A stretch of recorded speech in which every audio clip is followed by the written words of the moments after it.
तो देखो बच्चों, क्या पढ़ रहे हैं, टाइम बहुत ज़्यादा इन्वेस्ट कर रहे हैं, इस वजह से आपको उसी हिसाब से सीखना है। किसी भी तरह का कोई कन्फ्यूजन बसना नहीं चाहिए।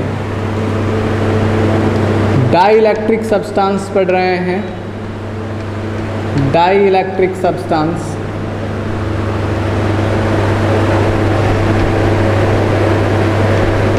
यानी परावैद्युत पदार्थ, परावैद्युत पदार्थ ऐसे पदार्थ जो बाहरी विद्युत क्षेत्र की उपस्थिति में विद्युत प्रभाव का प्रदर्शन करें। डाइइलेक्ट्रिक सब्सटेंस दो तरह के हैं, एक तो ध्रुवीय और एक अध्रुवीय। हम जितना ज़्यादा वक्त दे रहे हैं जिस टॉपिक पे, आप उसी से इस बात का अंदाज़ा लगा लेना कि वो समझने की दृष्टि से कितना महत्वपूर्ण है। ध्रुवीय पदार्थ या ध्रुवीय परावैद्युत पदार्थ और अध्रुवीय परावैद्युत पदार्थ क्या होते हैं, इसके बारे में हमने चर्चा की है। ध्रुवीय परावैद्युत पदार्थ ऐसे परावैद्युत पदार्थ होते हैं जिनका विद्युत क्षेत्र की अनुपस्थिति में, यानी बाहरी विद्युत क्षेत्र उपस्थित जब नहीं हो, ई एक्सटर्नल का मान क्या हो, 0 हो, तब दिए गए प्रतिदर्श का पी नेट क्या होता है, 0 होता है। इसके बावजूद कि पी इंडिविजुअल जो अणु होता है, व्यक्तिगत अणु का पी 0 ना हो। ऐसे ही अध्रुवीय पदार्थ क्या होते हैं, अध्रुवीय पदार्थ ऐसे पदार्थ होते हैं जिनका बाहरी विद्युत क्षेत्र की अनुपस्थिति में पी नेट का मान 0 ही होता है, लेकिन इसका कारण यह है कि व्यक्तिगत अणुओं का द्विध्रुवीय आघूर्ण भी 0 होता है। यानी यहां व्यक्तिगत अणुओं का द्विध्रुवीय आघूर्ण नॉन जीरो होने के बावजूद टोटल उत्तर 0 आता है, जिसका कारण क्या होता है, तापीय ऊर्जा के कारण अनियमित व्यवस्था, रैंडम ओरिएंटेशन। और यहां पी नेट का मान 0 होने का कारण क्या है कि एक एक का मान ही क्या है, 0 0 है। ये गणित की भाषा में, इनपुट आउटपुट की भाषा में क्या बात है दोनों, ये बात तो ये है कि प्रत्येक का मान लो p है, या गणित की भाषा में यदि आप करें, मान लो 1 1 है, 5 है मान लो, या 6 है, कितने भी हो सकते हैं, जरूरी नहीं है कि वो 6 ही हो, वो ओरिएंटेशन पे डिपेंड करेगा। जैसे 6 है, हर एक का मान तो 0 नहीं है, लेकिन फिर भी जब इन 6 को आप जोड़ोगे, प्लस करोगे, तो उत्तर क्या आएगा, 0 आएगा। यानी इसका कारण फिर क्या हो गया, कोण हो गया। कोण होने का मतलब क्या हो गया, व्यवस्था हो गई। ये तो है ध्रुवीय पदार्थ के लिए। और यहाँ उत्तर क्या आता है, फाइनल तो 0 ही प्लस के बाद, लेकिन उसका कारण क्या है कि ऑलरेडी वो क्या है, 0 ही है। जैसे 6 0 है, तो 6 0 को जोड़ोगे तो उत्तर भी क्या आएगा, 0 आएगा। ये तो बात हुई गणित की भाषा में। यदि इसको मैं पिक्टोरियल लैंग्वेज में कहूँ,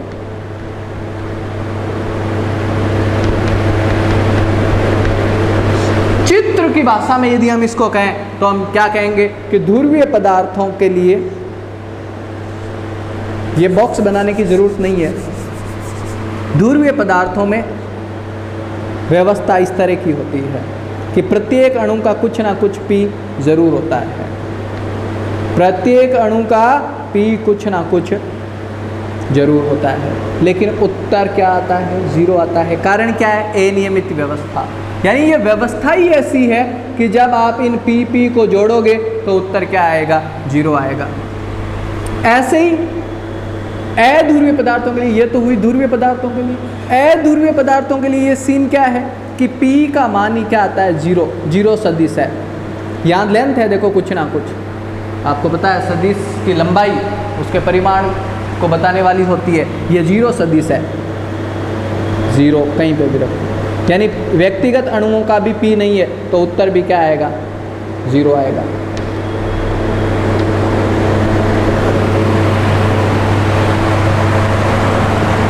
और यदि आप पिक्चर बनानी चाहो अणुओं की, आणविक स्तर तक झांक करके यदि हम देखें, आणविक स्तर तक का चित्रण आपको दिखाएं तो वो कैसा होगा भाई, वो सर ऐसा होगा। ध्रुवीय अणु होंगे तो ऐसे माइनस और प्लस, यानी अणु में ध्रुवता है, ऐसे ही प्लस माइनस, ऐसे ही माइनस प्लस, ऐसे ही माइनस प्लस, ऐसे ही प्लस माइनस। ये कितने ही हो सकते हैं, 6 7 तो क्या होंगे, बहुत ज़्यादा ही होंगे। वो सारे दिखाने के लिए ना हमारे पास टाइम है, सिर्फ आइडिया आपको हो जाना चाहिए कि कहा क्या जा रहा है। देखो इंडिविजुअल का P जीरो नहीं है, लेकिन नेट का P क्या है, जीरो। कारण क्या है, व्यवस्था, इसको भूलना नहीं है बच्चों। ये शब्द हट गया तो सारी कहानी हट गई, ऐसा समझ लेना। इस कहानी का सारी फिर आपका चला जाएगा। जबकि अध्रुवीय पदार्थों में क्या है, यही माइनस है और यही प्लस है, यानी माइनस और प्लस का सेंटर एक ही है, उनके बीच में सेपरेशन नहीं है। आपको पता है माइनस और प्लस के बीच में जैसे ही कुछ ना कुछ पृथक्करण आएगा तो वो द्विध्रुवीय बन जाएगा। वो क्या बन जाएगा, द्विध्रुवीय बन जाएगा। जबकि अध्रुवीय पदार्थों में अणु का व्यवहार द्विध्रुवीय नहीं की तरह नहीं होता। अध्रुवीय पदार्थों में द्विध्रुवीय अनुपस्थित होते हैं, जबकि ध्रुवीय परावैद्युत पदार्थ में द्विध्रुवीय उपस्थित होते हैं। यही ध्रुवीय और अध्रुवीय पदार्थों में फर्क है। यहाँ प्लस और माइनस का सेंटर एक ही होता है, प्लस और माइनस का सेंटर क्या होता है, एक ही। कैसे हो सकता है वो, जैसे यहाँ मान लो प्लस प्लस पढ़ाओ, यहाँ मान लो माइनस माइनस पढ़ाओ, सेंटर एक होना है। वो होंगे एक ही जगह, ये जरूरी नहीं है। बताओ भाई, इन प्लस प्लस का सेंटर कहाँ है, जैसे द्रव्यमान के अंदर होता है, कहीं इनके बीच में ही होगा यहाँ। और ये माइनस माइनस यदि सम्मित रूप से उपस्थित है, ऐसा तब होगा जब अणु में क्या हो, किसी तरह की सम्मितता, यानी परावैद्युत पदार्थ जिनका निर्माण सम्मित अणुओं से हुआ है, उनमें माइनस माइनस का केंद्र भी कहाँ होगा, उसके साथ कॉन्साइड करेगा। कौन से सेंटर के साथ, जो प्लस का सेंटर है, यानी इन माइनस माइनस का केंद्र भी इस केंद्र के साथ कॉन्साइड करेगा। दोनों का केंद्र क्या है, एक ही, और दोनों का केंद्र एक ही है, तो ये अणु क्या है, अध्रुवीय है। अध्रुवीय है यानी इसमें द्विध्रुवीय क्या है, अनुपस्थित है। ये तो हो गया आणविक स्तर तक के चित्रण का। फिर हमने क्या बात की, फिर सर हमने बात किया कि ध्रुवीय अणु और अध्रुवीय अणु, ध्रुवीय और अध्रुवीय परावैद्युत पदार्थ, परावैद्युत पदार्थ, परावैद्युत पदार्थ। ये बात अब तक किसके लिए की हमने, बाहरी विद्युत क्षेत्र जब अनुपस्थित हो। यदि बाहरी विद्युत क्षेत्र अनुपस्थित नहीं हो, ई एक्सटर्नल का मान जीरो नहीं हो, यानी नॉन जीरो हो, कुछ ना कुछ जरूर हो, तब क्या होगा। तो ध्रुवीय के लिए मैंने आपको दिखाया कि ये सीन है, P P P P P, net P क्या है, जीरो। और जैसे ही आप बाहरी विद्युत क्षेत्र लगा दोगे तो बाहरी विद्युत क्षेत्र की उपस्थिति में द्विध्रुवीय, हेडिंग पढ़ लिया है आपने, बाहरी विद्युत क्षेत्र की उपस्थिति में द्विध्रुवीय। तो ये ए तीव्रता वाला जैसे ही विद्युत क्षेत्र आरोपित करोगे तो द्विध्रुवीय क्या करता है, विद्युत क्षेत्र की दिशा के साथ अपने आप को अलाइन करने की कोशिश करता है, संरेखित होता है। ये बात आपको नोट कर देना है, मैं लिख लेता हूँ आपके लिए। बाहरी विद्युत क्षेत्र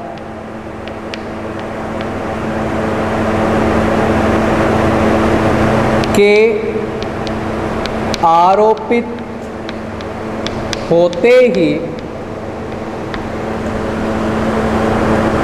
कोई भी द्विध्रुवी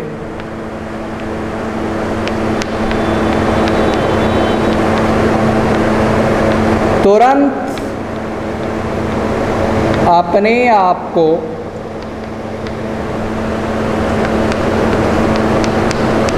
ऐसी व्यवस्था में लेकर के आता है, ऐसी व्यवस्था में अपने आप को एडजस्ट करता है। अब एडजस्ट का हिंदी आप लिख लेना यार, अपने आप को रखता है या लाता है, जिससे कि उसके स्थायित्व में वृद्धि हो, उसके स्थायित्व में क्या हो, वृद्धि हो। हर कोई का प्रयास ये है कि उसका स्थायित्व बढ़े। और वो व्यवस्था कौन सी होती है? जब P और E के बीच में कोण कितने डिग्री का बने? 0 डिग्री का। यानी बाहरी विद्युत क्षेत्र के आरोपित होते ही कोई भी द्विध्रुवी तुरंत अपने आप को विद्युत क्षेत्र की दिशा में संरेखित कर लेता है, विद्युत क्षेत्र की दिशा में संरेखित कर लेता है, अलाइन कर लेता है। तो इस बात को समझ जाना बच्चों। जैसे ही किसी द्विध्रुवी पे बाहरी विद्युत क्षेत्र का आरोपण होता है, तुरंत वो द्विध्रुवी अपने आप को विद्युत क्षेत्र की दिशा में क्या कर लेता है? अलाइन कर लेता है, क्योंकि उस वक्त E और P के बीच में कोण 0 बनेगा, और कोण 0 बनेगा तो स्थितिज ऊर्जा का मान मिनिमम होगा, और स्थितिज ऊर्जा का मान मिनिमम होगा तो द्विध्रुवी का स्थायित्व अधिकतम होगा।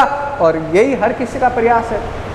इस प्रकृति में छोटे से लेकर के बड़े पिंड तक का एक ही प्रयास है, एक ही उद्देश्य है सबका, स्थायित्व मिले, स्टेबिलिटी मिले। और स्टेबिलिटी तब मिलता है जब एनर्जी क्या हो? मिनिमम हो। तो जैसे ही बाहरी विद्युत क्षेत्र का आरोपण करोगे तो ये तो कुछ कर नहीं सकता, वो कहानी मैंने आपको बता दी। ये जितने भी द्विध्रुव हैं ये क्या कर लेंगे? अपने आप को अलाइन कर लेंगे। यानी जो इधर पड़े हैं वो तो इधर ही रहेंगे बेशक, लेकिन जो इधर उधर और किसी दिशा में है, इधर थे वो भी इधर ही रहेंगे, क्योंकि वो ऑलरेडी स्थायित्व में। जो इन दोनों दिशाओं के अलावा कोई सी भी दिशा में, वो भी फिर कौन सी दिशा में हो जाएंगे? विद्युत क्षेत्र की दिशा में, यदि इस दिशा में E का मान है तो। तब क्या रिजल्ट आएगा? उसका प्रभाव क्या हुआ कि अब P नेट का मान 0 होने के बजाय क्या हो जाएगा? नॉन जीरो हो जाएगा। समझ गए क्या? ये कहानी किसके लिए कही मैंने? ध्रुवीय परावैद्युत पदार्थों के लिए। अध्रुवीय परावैद्युत पदार्थों का क्या सीन होगा भाई? मिटा रहे हैं इसको। सबके पास टेक्स्ट बुक होना बहुत ज़रूरी है। हम एक्सप्लेन कर रहे हैं आप कि हर चीज़ को सूक्ष्म तक स्तर तक जाने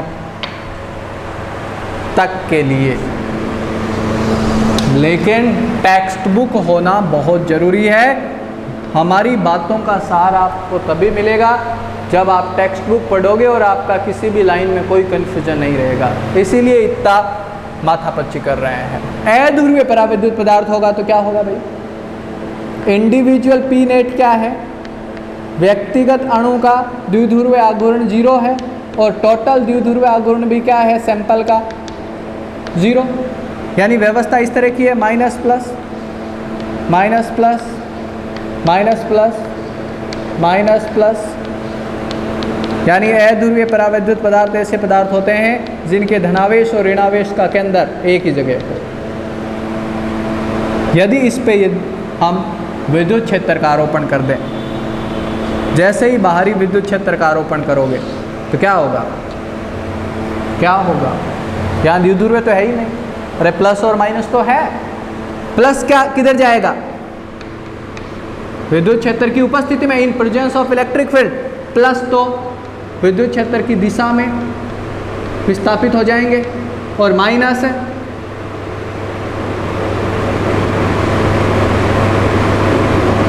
विद्युत क्षेत्र की विपरीत दिशा में। इसका तो ये सीन हो जाएगा। ऐसे ही इसका प्लस विद्युत क्षेत्र की दिशा में और माइनस विद्युत क्षेत्र की विपरीत दिशा में। क्यों सर? आप सोचो क्यों? प्लस विद्युत क्षेत्र की दिशा में और माइनस विद्युत क्षेत्र की विपरीत दिशा में। अरे भाई, प्लस माइनस की ओर नहीं दौड़ता है क्या? और विद्युत रेखाएं जिधर जा रही है उधर माइनस ही होगा। तो ओवरऑल प्रभाव क्या आया? ये पास वाले प्लस माइनस तो क्या हो जाएंगे? Cancel out, cancel cancel cancel. बड़ा इजी फिजिक्स है। क्या बचा?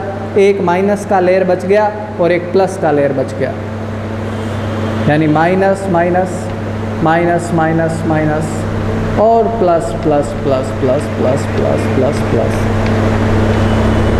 बाहरी विद्युत क्षेत्र किधर है? इधर दिख रहा है क्या सर? ये ई एक्सटर्नल है इधर, और परावैद्युत पदार्थ अध्रुवीय है तो परावैद्युति, उसके अंदर इधर प्लस का लेयर बन गया और इधर माइनस का लेयर बन गया। और आपको पता है प्लस से माइनस की ओर क्या होता है? विद्युत क्षेत्र। कारनामा हो गया भाई। ये क्या कारनामा हुआ? इस परावैद्युत पदार्थ, अध्रुवीय परावैद्युत पदार्थ के अंदर एक इलेक्ट्रिक फील्ड जनरेट हो गया। इलेक्ट्रिक फील्ड जनरेट हो गया, प्रेरित हो गया एक विद्युत क्षेत्र, जिसकी दिशा बाहरी विद्युत क्षेत्र की दिशा के क्या है? विपरीत है। यानी इस परावैद्युत पदार्थ का overall electric field E net विद्युत क्षेत्र की अनुपस्थिति में कितना था? कितना ही नहीं था, जीरो था। और उपस्थिति में कम हो गया। ई नेट के मान में ओवरऑल क्या आ गया? गिरावट आ गया। हाँ, क्या कह रहे हो सर? क्या कह रहे हो? सुन नहीं रहे हो क्या? यही तो फिजिक्स है भैया। कितनी बार निष्कर्ष के तौर पे मैं सुनाऊं आपको, कभी तो खुद ही निष्कर्ष निकालना सीखो। क्या निष्कर्ष निकल रहा है? जब हम कोई परावैद्युत पदार्थ लेते हैं, कौन से तरह का परावैद्युत पदार्थ? अध्रुवीय। बहुत धीमे धीमे पढ़ाएंगे आपको। अध्रुवीय परावैद्युत पदार्थ, तो उसके अंदर खुद का कोई ई नहीं होता।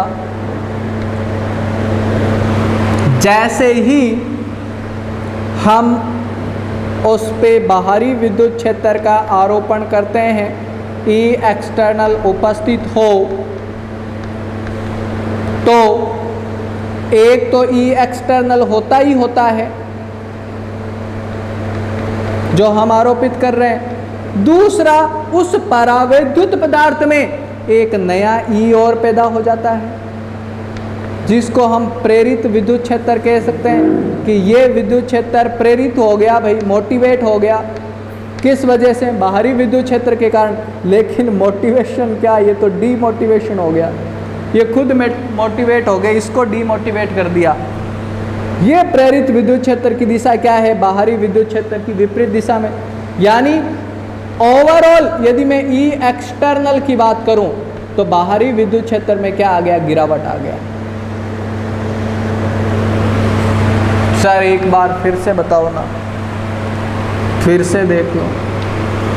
मेरे पास है 10 वोल्ट पर मीटर का विद्युत क्षेत्र। एक्सटर्नल इलेक्ट्रिक फील्ड कितना है? 10 वोल्ट पर मीटर का। यानी मेरे पास दो प्लेट है, एक धनावेशित और दूसरा ऋणावेशित। तभी तो विद्युत क्षेत्र होगा प्लस से माइनस की ओर।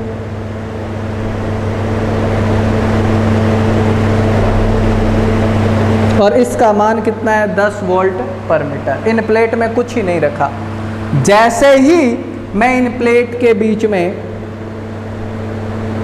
अध्रुवीय परावैद्युत पदार्थ लेकर के आऊंगा तो क्या हो जाएगा? इधर माइनस का जमघट लग जाएगा इस परावैद्युत पदार्थ की सीमा पे, और इधर प्लस का जमघट लग जाएगा इस परावैद्युत पदार्थ की सीमा पे, और उस वजह से इस परावैद्युत पदार्थ में एक नए विद्युत क्षेत्र का प्रादुर्भाव हो जाएगा जिसको हम ई प्रेरित कहेंगे। और ये विद्युत क्षेत्र जो प्रेरित हो रहा है उसकी दिशा बाहरी विद्युत क्षेत्र को अपोज करने वाली होगी। यानी अब इन प्लेट का जो विद्युत क्षेत्र है जिसका मान 10 वोल्ट पर मीटर था परावैद्युत की अनुपस्थिति में, वो परावैद्युत की उपस्थिति में डाउन होकर के मान लो 6 वोल्ट पर मीटर हो गया। क्यों? कितना कम होगा? जितना ई प्रेरित हुआ है। और ये ई प्रेरित मान लो 4 वोल्ट पर मीटर का हो गया तो ओवरऑल इलेक्ट्रिक फील्ड अब इस डायरेक्शन में कितना रह गया? 6 ही रह गया। 10 में से 4 क्या हो गया? कम हो गया। ये बड़े काम की चीज है। ये जो कंसेप्ट है, ये जो सिद्धांत है, ये संधारित्रों के लिए संजीवनी है। किसी भी संधारित्र की जब हमें धारिता बढ़ानी होगी, संधारित्र का काम होता है आवेश संग्रहित करना, विद्युत ऊर्जा को संग्रहित करना, और विद्युत ऊर्जा को संग्रहित करने के लिए हम संधारित्र के बीच में परावैद्युत पदार्थ का इंसर्ट इंसर्ट करते हैं परावैद्युत पदार्थ को। समांतर प्लेट संधारित्र में हम देखेंगे कि जब परावैद्युत पदार्थ को रख देते हैं तो धारिता पे किस तरह का प्रभाव पड़ता है। संधारित्र की क्षमता में वृद्धि हो जाती है। इस कहानी से आप क्या सीखोगे वो तो हम दोबारा कहेंगे जब संधारित्र पढ़ेंगे। तो इस कहानी से आपको क्या सीखना है? इस कहानी से आप ये सीखोगे कि जब अध्रुवीय परावैद्युत पदार्थ पर किसी बाहरी विद्युत क्षेत्र का आरोपण किया जाता है तो उस अध्रुवीय परावैद्युत पदार्थ में एक नया विद्युत क्षेत्र उपस्थित हो जाता है, नए विद्युत क्षेत्र का अस्तित्व आ जाता है जिसे हम प्रेरित विद्युत क्षेत्र बोलते हैं। और वो विद्युत क्षेत्र बाहरी विद्युत क्षेत्र की विपरीत दिशा वाला होता है। समझ गए क्या? ये कहानी हुई किसके? ध्रुवीय परावैद्युत पदार्थ और अध्रुवीय परावैद्युत पदार्थ की। प्रश्न जो नहीं समझे होंगे उनके लिए अब भी बड़ा भारी है, अनुत्तरित है, और वो यहाँ पे अटके हुए हो सकते हैं। मेरा खुद का अनुभव है कि 99% स्टूडेंट ध्रुवीय परावैद्युत पदार्थ और अध्रुवीय परावैद्युत पदार्थ में अंतर को सत्र के अंत तक नहीं सीख पाते। क्यों? क्योंकि पहली बात तो ये होती है कि परावैद्युत पदार्थ ही नहीं समझ में आता, और फिर ये समझ में नहीं आता कि ध्रुवीय क्या है और अध्रुवीय क्या है। रिकेप करवा रहा हूँ मैं आपका, समराइजेशन करवा रहा हूँ, संक्षिप्तीकरण। हम पढ़ रहे थे परावैद्युत पदार्थ, परावैद्युत पदार्थ अंग्रेजी में इसका नाम है डाई इलेक्ट्रिक सब्सटेंस। कौन से इलेक्ट्रिक? Dielectric substance. परावैद्युत पदार्थ ऐसे पदार्थ होते हैं जिनमें विद्युत धारा का चालन तो नहीं होता, लेकिन बाहरी विद्युत क्षेत्र की उपस्थिति में in presence of external electric field वो विद्युत क्षेत्र का प्रादुर्भाव करवाते हैं या अस्तित्व में लेकर के आते हैं, या फिर आप जनरल भाषा में कहें तो विद्युत प्रभाव का प्रदर्शन करते हैं। जो बाहरी विद्युत क्षेत्र की उपस्थिति में क्या करें, विद्युत प्रभाव का प्रदर्शन करें। ये तो है सामान्य भाषा। परावैद्युत पदार्थों की सामान्य परिभाषा क्या है, ऐसे पदार्थ जो बाहरी विद्युत क्षेत्र की उपस्थिति में विद्युत प्रभाव का प्रदर्शन करें। और टेक्निकल भाषा में इसकी परिभाषा ये है, परावैद्युत पदार्थ ऐसे पदार्थ होते हैं जिनका बाहरी विद्युत क्षेत्र की उपस्थिति में नेट द्विध्रुवीय आघूर्ण अशून्य हो जाता है। यानी ऐसे पदार्थ परावैद्युत पदार्थ कहे जाएंगे जिनको बाहरी विद्युत क्षेत्र में रखने पर ध्रुवता आ जाती है, जिनमें ध्रुवणता का गुण आ जाता है, जिनमें पोलराइजेबिलिटी का गुण हो, ध्रुवणता का गुण हो, यानी जिनमें धनावेश और ऋणावेश का विस्थापन हो जाए। धनावेश और ऋणावेश का क्या हो जाए, विस्थापन। किसकी उपस्थिति में, बाहरी विद्युत क्षेत्र की उपस्थिति में। परावैद्युत पदार्थ वो पदार्थ हैं जिनको बाहरी विद्युत क्षेत्र में रखने पर धनावेश और ऋणावेश विस्थापित हो जाते हैं। मुक्त नहीं होते, विस्थापित होते हैं। मुक्त नहीं होते, क्या होते हैं, विस्थापित होते हैं। या फिर परावैद्युत पदार्थ ऐसे पदार्थ होते हैं जिनको बाहरी विद्युत क्षेत्र में रखने पर उनमें द्विध्रुवीय आघूर्ण प्रेरित हो जाता है। क्या प्रेरित हो जाता है, द्विध्रुवीय आघूर्ण प्रेरित हो जाता है। परावैद्युत पदार्थ दो तरह के पदार्थ हैं, एक तो ध्रुवीय और एक अध्रुवीय। ध्रुवीय परावैद्युत पदार्थों के दो सीन पढ़ने हैं हमको। एक तो सीन वही है, कौन सा, जब बाहरी विद्युत क्षेत्र अनुपस्थित हो, और बाहरी विद्युत क्षेत्र अनुपस्थित हो तो ध्रुवीय और अध्रुवीयों में नेट द्विध्रुवीय आघूर्ण का मान कितना होता है, 0 होता है। लेकिन विद्युत क्षेत्र की उपस्थिति में दोनों में ही नेट द्विध्रुवीय आघूर्ण का मान 0 नहीं होता। इनिशियल और फाइनल सीन दोनों के लिए क्या है, सेम है। अंतर क्या है, अंतर है इनके व्यक्तिगत अणुओं के द्विध्रुवीय आघूर्ण में। द्विध्रुवीय आघूर्ण, ध्रुवीय परावैद्युत पदार्थों के व्यक्तिगत अणुओं का द्विध्रुवीय आघूर्ण P नेट अशून्य होता है। लेकिन अध्रुवीय परावैद्युत पदार्थों के व्यक्तिगत अणुओं का द्विध्रुवीय आघूर्ण भी क्या होता है, 0 होता है। ये फर्क आपको पता चलना चाहिए। आगे की बातें पढ़ते हैं। आगे 2-3 डेफिनेशन है जिनको आपको ढंग से समझना है, और ये यदि कहानी आपको समझ में आई होगी तो वो डेफिनेशन भी आपको समझ में आएगा। एक तो परावैद्युत पदार्थ की परिभाषा हो गई,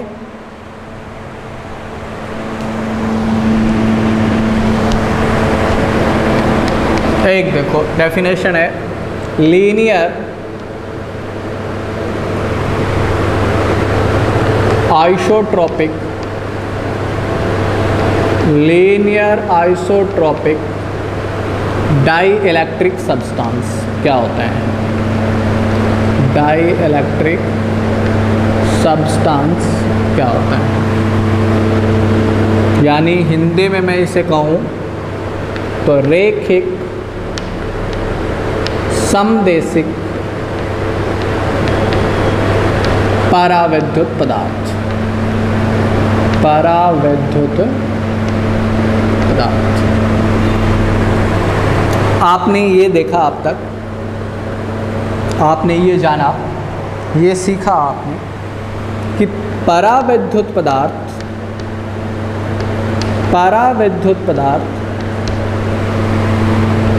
में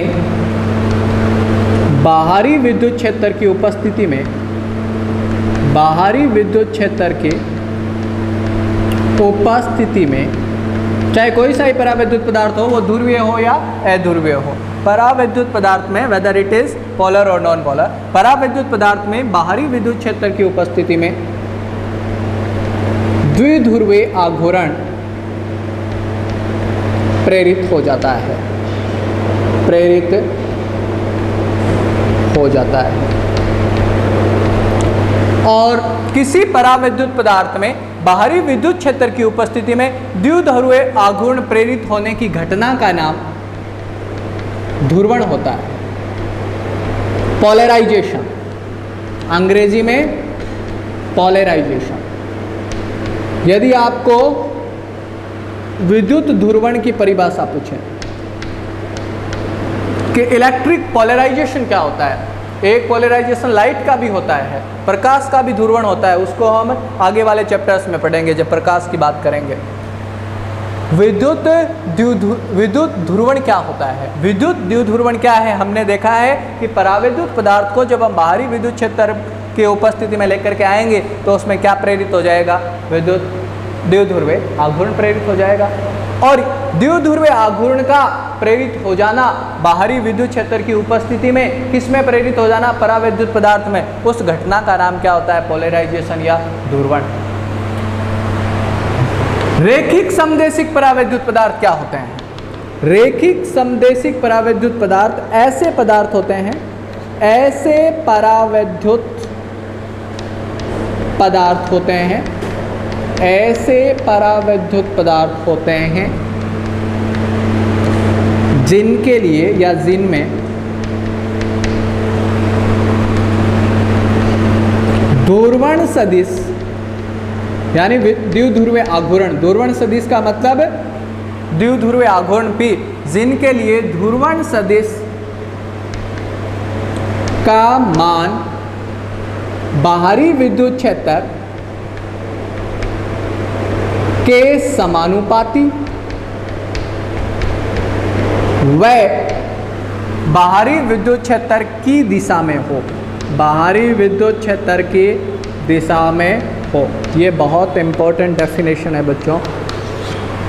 रेखिक समदेशिक परावैद्युत पदार्थ ऐसे परावैद्युत पदार्थ होते हैं जिनके लिए ध्रुवण सदिश P का मान विद्युत क्षेत्र के समानुपाती और विद्युत क्षेत्र की दिशा में हो। यानी for leads linear isotropic dielectric substance P is directly proportional to external electric field।